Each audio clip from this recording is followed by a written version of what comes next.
Good morning, good morning. Are you cold? No.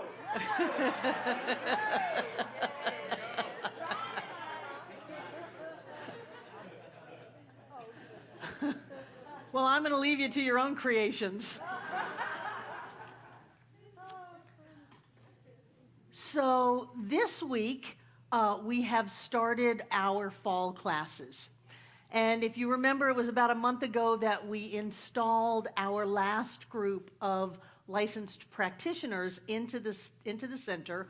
And every Sunday, those newly licensed practitioners have been giving the spiritual mind treatment. Thank you, Kathy. That was beautiful. Yes. And so on Tuesday night, we had the very first night of our Practitioner 1 class. And we have me as the instructor, my first time ever teacher's assistant, and 13 students in Practitioner 1. And what that reminds me of is that practitioners practice giving spiritual mind treatment to people. Spiritual mind treatment is what we do. This is what we do in life. We don't idly sit by and watch something happen. We don't feel helpless and hopeless. We don't blame some outside God or situation from our past. We do spiritual mind treatment. We create our lives. And the way that we create our lives is by doing spiritual mind treatment. And so I'm so excited about this new practitioner class because I want us as a community to be all treated up. I want us to be treated up so that when some situations happen, we are not low on our spirituality. We are topped off. And I want to remind us that we are to treat first, just in the vein of the hurricanes. Do not use spiritual mind treatment as your last line of defense. This is your first responder. Isn't that good? Treatment is your first response. Sometimes people call me after they got discharged from the hospital. Don't call me then. Call me on the way in, while the molecules of form are still coalescing and they haven't collapsed yet into a diagnosis or an x-ray or somebody saying something that imprints into you. Treat first. Treat early, late, and often. Let your life be a spiritual mind treatment. What is spiritual mind treatment? I know some of you are up from Florida, and I don't know what kind of science of mind they're giving you down there. But a spiritual... Spiritual mind treatment is affirmative prayer of knowing. The presence of Spirit is ubiquitous, everywhere, always present. Everything is vibration. Everything is God. Everything is divine, and that is what we are. We cannot screw this up. I love this teaching. We can't get away from it. We can't change our nature. We are made of God stuff. Who was it? Carl Sagan, billions and billions of stars. That is us. Billions and billions of people, all made from the same energy and essence of God. It is our nature. It is who we are. We cannot get away from it. So there is an inherent health and wholeness within us. We are perfect, just the way we are. Isn't that great?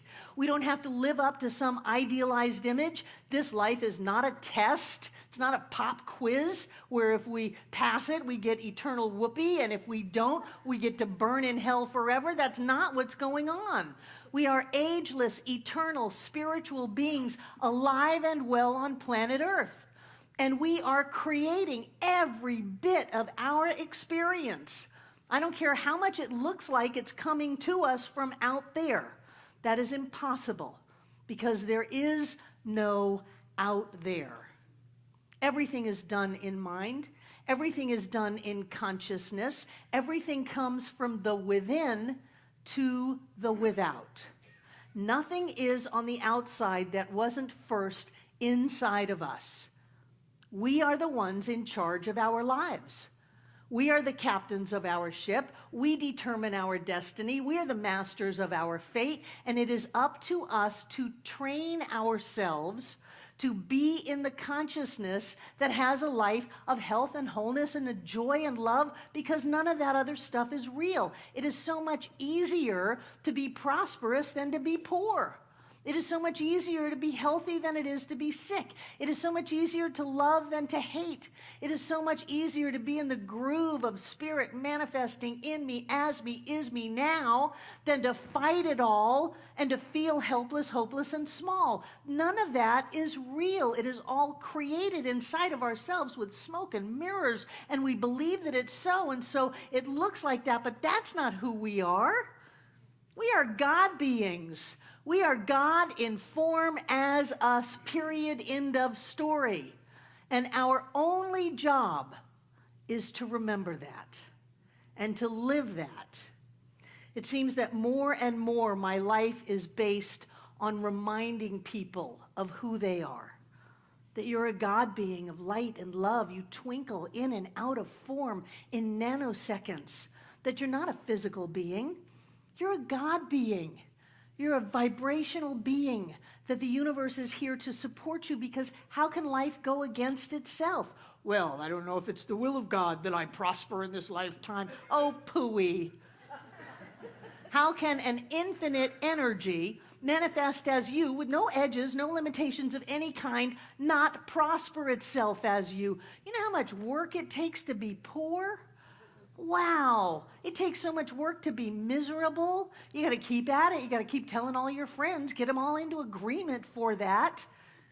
When we just let go and allow that which we are to be who we are, then we are who we want to be. Wasn't that profound? I'm really good. So we use spiritual mind treatment as our way to bring ourselves back to what we call truth. The idea that there's only spirit, not even one God. There's only spirit. That's all that it is, that we are infinite spiritual beings alive and well on planet Earth. We have everything that we want to have. And it's our job to open up and to accept more and more into our life. And so we learn how to do treatments, and we learn the 5 steps, and we practice it and practice it. And I don't know how many of you were here from 2 weeks ago when I confessed, when John was out of town, that I had been cheating on Ernest with Fenwick. Fenwick is Ernest's older brother. I was corrected a number of times. And in his book, The Law of Mind in Action, which is available as a free download on our website, he says, the final purpose of these lessons is nothing less than to bring up the consciousness of the seeker for truth to the point where the demonstration is made by simply knowing in his heart the good he seeks is his now, simply because he has thought it. To be able to live in a universe that we are so in tune with. I don't even want to say that it so totally supports us, because the universe does so totally support us, but that we are so in tune with, that we have brought ourselves into alignment with this spiritual truth, that spirit being all, in all, is all, as me now. All I have to do is think it, and it shows up. What kind of a life would you have if you didn't have to work at it? What kind of a life would you have if you simply thought, oh, I'd like Indian food, and there it was? If you just thought, I'd like to go on a cruise, and there it was. I'd like a new friend, I would like a lover, I would like a soulmate, whatever, and there it was. Such is the power of right thinking, that it answers every question, is the solution to every problem. And let us not get confused to think that there is a necessary process in demonstrating the life of our dreams. Sometimes we have process, but I think that's just because we're dragging our feet in time and space. Truth known demonstrates instantly. There is nothing to heal, only truth to be revealed. It is our job to remember that God is all there is. And so when I look at the reports on television, I see God. There's a giant God's eye. I remember that I used to do a lot of yoga and meditation, and we would have these mandalas, and one of them was called a God's eye. There's a giant God's eye out there. And God being powerful and movement, that's what it's doing. But rest assured that it is the eye of God, because that is all that there is. Thank you. And I find that a lot of times in my life as minister, I am reminding people. I'm reminding people that it doesn't matter what the doctor said. It doesn't matter what people think. It doesn't matter what you were ever told you could or could not achieve. There are no limits on you. If you're breathing, you can heal it. If you want it, you can have it. There is a power and a presence within each of us that will lift us and carry us beyond any circumstance. And our job is to bring ourselves into alignment with that. So treat first. Don't wait. Don't wait until everything's fallen apart and then you call your practitioner or your minister or your friend and say, give me one of them treatments because I need help. Don't wait. You know, we're all there. I wish I could say, oh, I never go down the rabbit hole, but that's not true. That's not true. Sometimes because I am human and had a human past, I have old ideas that come up that say, you can't, you shouldn't, it'll never happen, that kind of thing. And it is my job to move into treatment. And sometimes I do most of my treatment in the middle of the night. I was particularly affected by the storm. And so last night when I was awake from 12:30 to 3:30, I treated.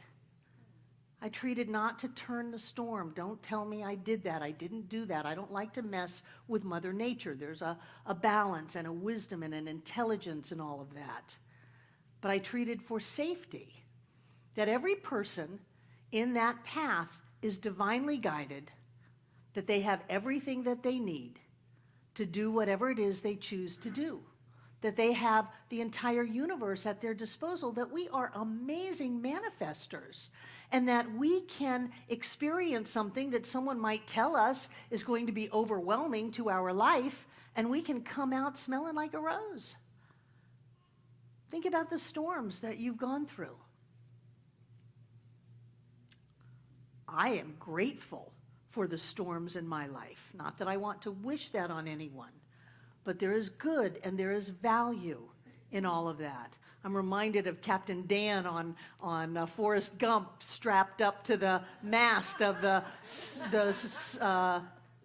shrimp boat, and yelling at God, is this all you've got? Is that all you can give? I can take that. I can survive that.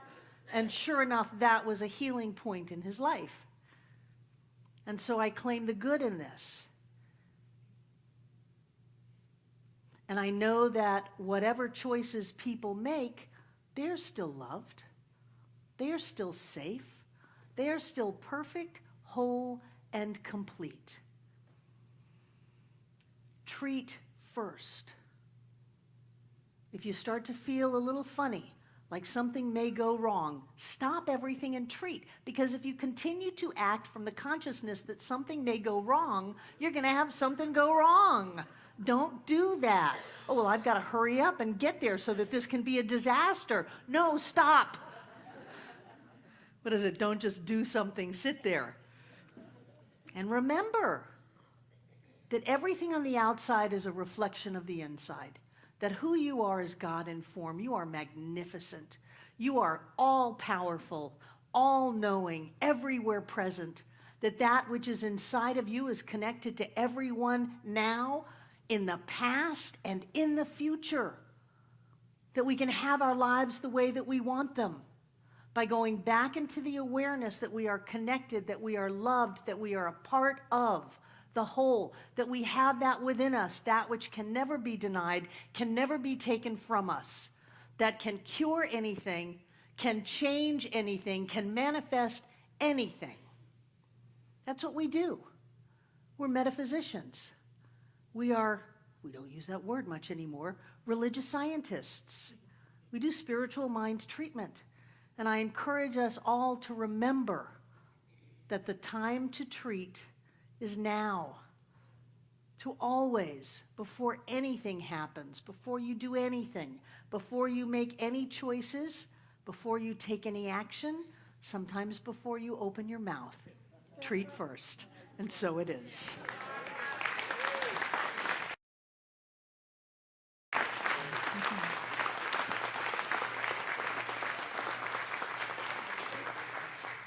Thank you, Barbara. We're delighted that we have visitors today. So if you're here for the first time, could you raise your hand just so we can say hi? Welcome, welcome. Look at all these beautiful people right here. This is great. Thank you for finding your way. One of our ambassadors is coming to you, offering you a pen and a little slip of paper so that we can know who you are and let you know about things that are happening at our center.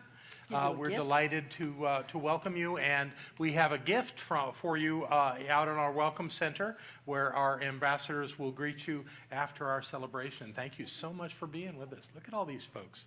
This is great. Florida, huh? All right, fantastic.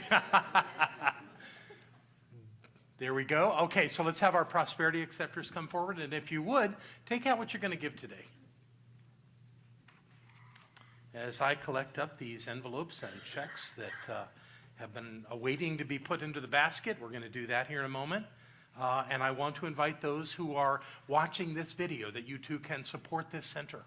You can support the center by pushing that little button on your screen that says Donate Now, and being a part of our community. That makes it a richer experience for all of us. So our giving is a blessing. And I want to go within for just a moment and recognize that blessing, knowing that as we are in that dynamic flow of spirit, this giving is a sacred moment. It's a moment where we acknowledge the spiritual gifts of our lives, where we thank this center for its participation in our evolving in our spiritual path, to know that we are on that perfect path and that we are doing the good work, awakening to the presence of spirit within. And knowing that that is so, we're going to repeat our investment affirmation together aloud. I freely and joyously give from the abundance and fullness of my life, overflowing wealth, knowing my gift goes with love as it touches and blesses the world. And so it is.